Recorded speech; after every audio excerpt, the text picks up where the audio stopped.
Hey, and welcome to the Agile Gardener. I'm Steve from Inspire Agile for all your Agile, Lean and Flow needs. Okay, so I've been having multiple conversations on the channel recently on whether Lean and Flow principles and practices have a place in Scrum. I've been surprised to learn that a lot of people have very strong views on this. For me, it's simple. Yes, of course they do. So let's talk about it. To start with, let's remember that the Scrum Guide doesn't mention Agile once, not once. Go and check if you don't believe me. It also doesn't mention story points, velocity, estimates, or user stories. It's a common misconception held by many that Scrum requires you to estimate using story points and then track your velocity based on this. People often think that these are Scrum metrics. This is not and has never been true. Just because someone does something doesn't mean it's right. I think a lot of people's understanding or perception of what Scrum is comes from working in organizations purportedly using Scrum and thinking that they're doing Scrum, but in my experience, that's rarely been the case.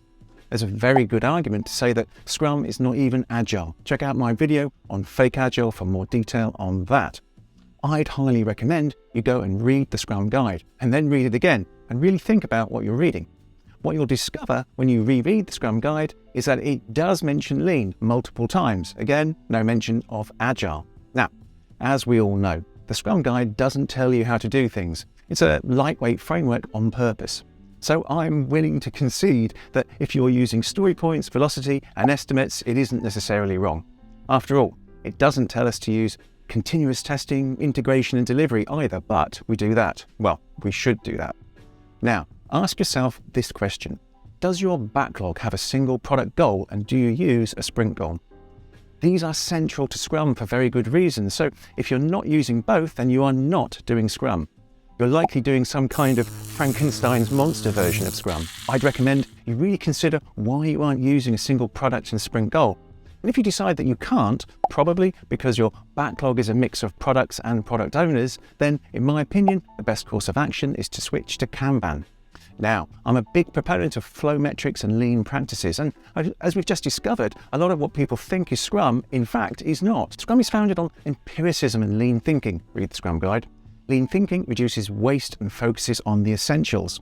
And the principles of flow directly lead to waste reduction, limiting work in progress, reducing context switching, and removing handoffs, to name just 3 of them. And by implementing these, you're naturally focused on the essentials, getting things done and providing valuable outcomes to your clients and customers. And Lean and Flow are not mutually exclusive to Scrum. In fact, they are vital and complementary. Check this video out on how to use the 5 key principles of Flow in Scrum, which should be on screen now. Now, while the Scrum Guide doesn't mention estimates, it does mention forecasts. And this is a very interesting paragraph from the Scrum Guide. The critical bit here is this line. In complex environments, what will happen is unknown. Only what has already happened may be used for forward-looking decision-making. Now, one of the critical things when we're doing quantitative forecasting is that it should exclude expert opinion and use statistical data. So why would you choose story points, which is all subjective and opinion-based from the different members of the team?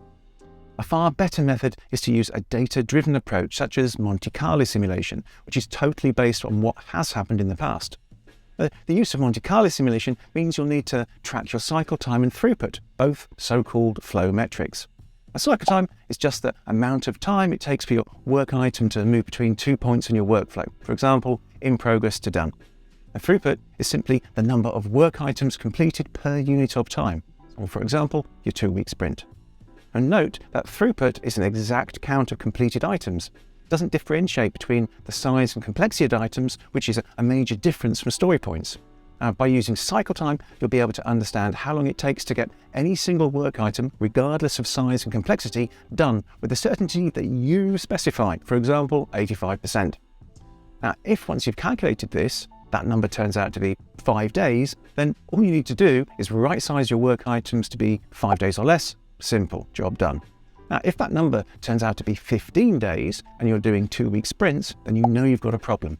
But this would be great news, as now you know about it and can take action. And these techniques work perfectly with Scrum, and in my opinion, are far more aligned with Scrum theory than the use of story points and velocity, which, let's be honest, are just educated guesses. Now, In the example I just gave you, where you calculate your cycle time for a single work item with an 85% probability of it happening and it comes out at 15 days, you can use another so-called lean or flow metric, flow efficiency. And this is the difference between wait time and active time for a work item. It helps you identify if you have a lot of waste going on. So for example, in our 15 days for a work item to complete, perhaps 9 of those days are wait time and only 6 are active. So you'd go after that wait time, work out why it wasn't moving. Maybe there are too many handoffs, perhaps we're trying to do too many things at the same time. So look at limiting your work in progress or reducing your context switching.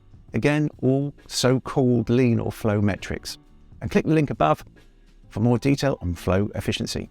Now, once you get your cycle time for a single item under control, so around the 5 days mark, you're in a great position to start using Monte Carlo for forecasting.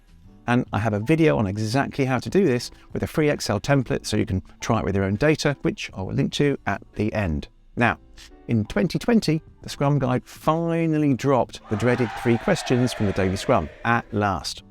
They never provided any benefit in my experience and didn't lead to the right conversations.